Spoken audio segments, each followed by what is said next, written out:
eternos agradecimentos por tudo que fez pelo futebol, né, por todas as portas abertas que deixou para todos nós que viemos depois.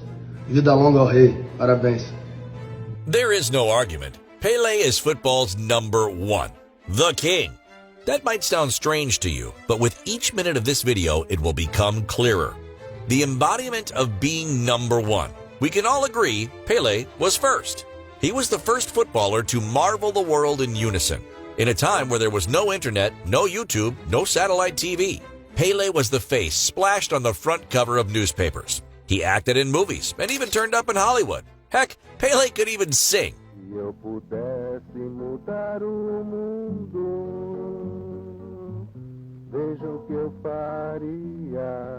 Pele was the first footballer to transcend the game. He was known all over the world and used his fame to elevate footballers to celebrities. He is the mold upon which all modern footballers were shaped. And we haven't even begun to talk about his magic on the pitch. Pele was a striker who would come short to get the ball. He also had the goal-scoring instinct and athleticism of Cristiano Ronaldo and the skills of the most elegant legends of the game. He didn't have a bag full of tricks. He was the bag. Young Edson Arantes do Nascimento loved football ever since he was a kid, even if his mother tried to forbid him from playing the game. His father loved the game as well, but horrific injuries stopped his career. This meant the entire family grew up in poverty because of his failed dream. So, Pele would play barefooted with footballs made out of a newspaper-filled sock, tied together with string. No wonder he was creative. His name was Edson, after notable inventor Thomas Alva Edison. Pele's love for the game was accompanied by an innate talent and a willingness to prove himself right and others wrong.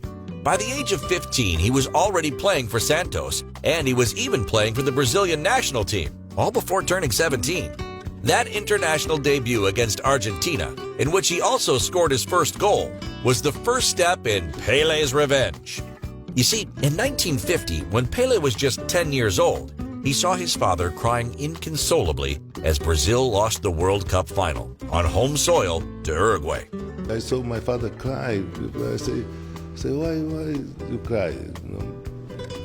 Because men don't cry. At that time, men could not cry.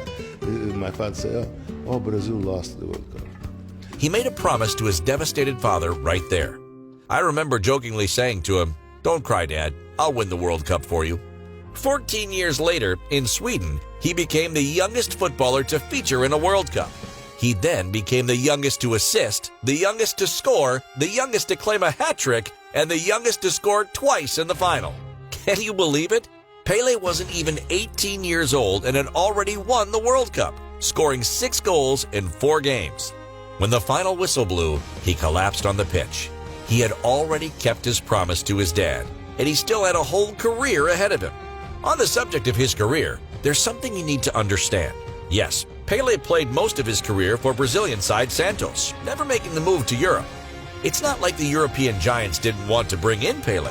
In fact, a plan was put in motion to stop this from happening as he was declared as a national treasure. After the 1958 success, the eyes of the footballing world were fixed on Pele. Real Madrid, Juventus, Inter, and Manchester United, they were all fighting to get him. In order to prevent a move abroad, the Brazilian president at the time declared him a national treasure. Buying him would be a crime. The fact that he never officially played in Europe is often a source of criticism from modern football pundits. We've heard it before. He played in a farmers' league. That line isn't just false, it's an absolute insult too. Even if we could argue for hours about the level of South American football, or how crucial many South American players are to teams in Europe, football was completely different back then. International transfers weren't the norm. Even more so, when a South American footballer was finally convinced to move abroad, this usually meant being nationalized so they would not count as foreigners. This would then make them eligible for the national team, as was the case for legends like Di Stefano and Puskás in Spain or Sibéry with Italy. This also means that there was no talent exodus. Only the best of the best played in each continent. Let's imagine that for a moment. A scenario in which intercontinental transfers don't occur. Neymar, Messi, Di Maria, Luis Suarez, all playing in the Copa Libertadores? It would be incredible. So when the Copa Libertadores was played in Pele's time, this was the case. The cup was as hard-fought as the European Cup, and Pele Santos ruled the continent. They won 6 Brazilian championships, 10 Paulistas championships, and 2 Copa Libertadores. As they'd already conquered South America, they went and proved themselves to the world. Pele took Santos on tour to win 2 Intercontinental Cups against the AC Milan of Cesar Maldini, Rivera, and Trapattoni, and the Benfica side of Eusebio and Santano. Santos and Pele's fame grew so big, they would extend their international tour and take their footballing show on the road. As everyone wanted to see Pele play, Santos cashed in on the experience. In 1959, the Brazilian team played 99 matches in South and Central America, then moving on to Bulgaria, Belgium, the Netherlands, Italy, Germany, Switzerland, Spain. You name it, they played there. "We were in demand," wrote Pele in his autobiography. The suits were very keen to cash in. By 1962, Santos' circus made it all the way to England, the home of the beautiful game, and Pele put on his show to sold-out stadiums across the land. The Guardian's correspondent at the time, Eric Todd, summed up perfectly the admiration commanded by Pele.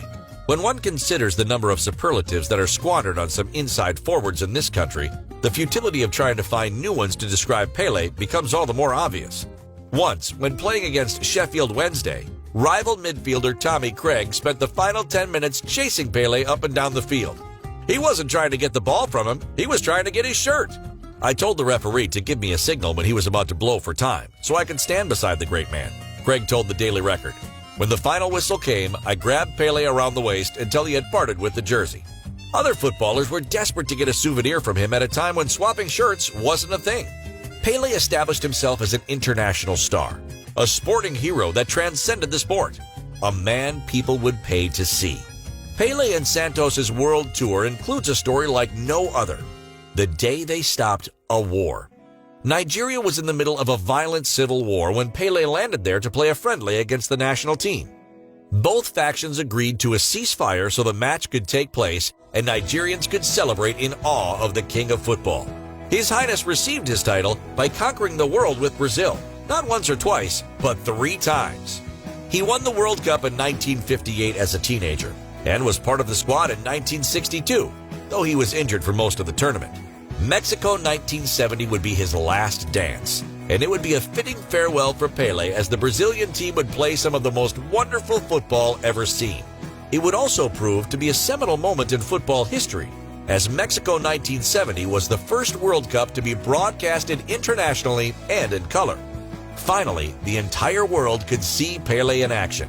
Having done it and won it all, scoring over 1,000 goals, Pele retired. But not for long. As we said, he was a pioneer. He was also the first superstar to take his talent to the USA. It was former Secretary of State Henry Kissinger who convinced him to come out of retirement and join the New York Cosmos. Pele was fundamental in footballing becoming relevant in North America. And the story sums up the legend. Pele was a footballer who acted as an ambassador of the game. His Royal Eminence, who would sit at the same table as popes, secretaries of state, and kings. He was friends with Nelson Mandela, and Queen Elizabeth knighted him, even though he's not of British descent. Perhaps his greatest title is the simplest one. Coming from a nation that continues to produce legend after legend, Pele will always be the best Brazilian footballer of all time.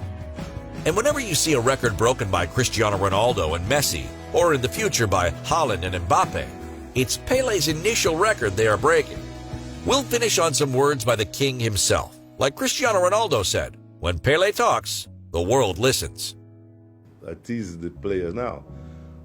They didn't love the team, they didn't love the game today, they love the money because they go to the Real Madrid or go to Santos or go to Arsenal or go to Manchester. They are presented, they say, "I love Manchester." Tomorrow they go to Madrid, they say, "I love Madrid, I love Madrid." They love it who pay a little bit more, you know. That is danger for the football.